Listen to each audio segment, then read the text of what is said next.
37वां अध्याय मनोवंश वर्णन।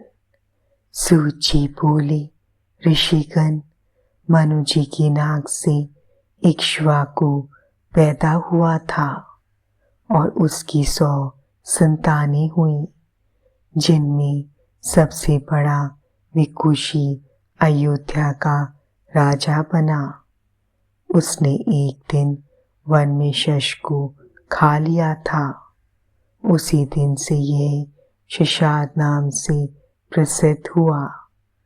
अयोध्या के पुत्र का नाम कुकुतस्था था। अरिनाम उसका पुत्र हुआ। इसी प्रकार अरिनाम के पृथु, पृथु के विश्वराट, विश्वराट के प्रजापति इंद्र, उनके युवनाश्व, युवनाश्व के कुलाश्व, इंद्र के पुत्र युवनाश्व द्वारा प्रजापति श्राव हुए। इन्होंने श्रावस्तिपुरी बसाई। कुलाश के 100 पुत्र हुए थे। उन्होंने अपना राज्य पुत्रों को सौंप दिया और स्वयं वन को चले गए। मार्ग में उन्हें उन तक मुनि मिले। मुनि बोले, राजन, मेरे आश्रम के पास ही धुंध नामक दानव रहता है। वह महावीर और पराक्रमी है। उसने उग्र तपस्या आरंभ कर दी है, जिसके बल पर वह तीनों लोगों का विनाश करना चाहता है। आप उसका वध करके इस जगत का कल्याण करें। मुनि की बात सुनकर कुवलाश बोले, मुनिराज, मैं तो शास्त्रों को त्याग चुका हूँ, इसलिए आपका यह कार्य मेरा पुत्र करेगा। यह कहकर उन्होंने यह कार्य अपने पुत्र को सौंप दिया। तब उनका पुत्र धुंध को मारने पहुंचा।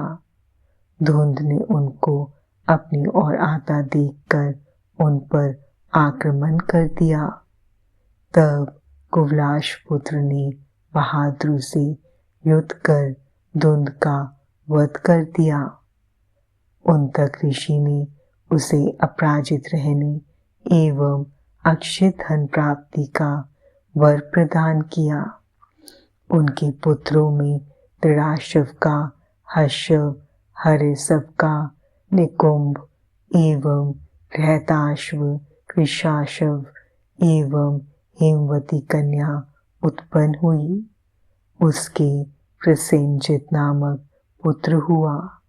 प्रसेनजित ने अपनी पत्नी को शाप दे दिया था, जिसके अनुसार वह वहुदानम की नदी बनी। पुरुकुत्स का पुत्र जयरुनी और सत्यव्रत उसका पुत्र हुआ। उसे अधर्मी समझकर उसके पिता ने उसे त्याग दिया। तब वह चांडालों के साथ रहने लगा। इसी अधर्मी के कारण इंद्र ने 12 वर्षों तक वर्षा नहीं की। तत्पश्चात विश्वामित्र ने अपनी पत्नी का त्याग कर दिया और तपस्या करने लगे।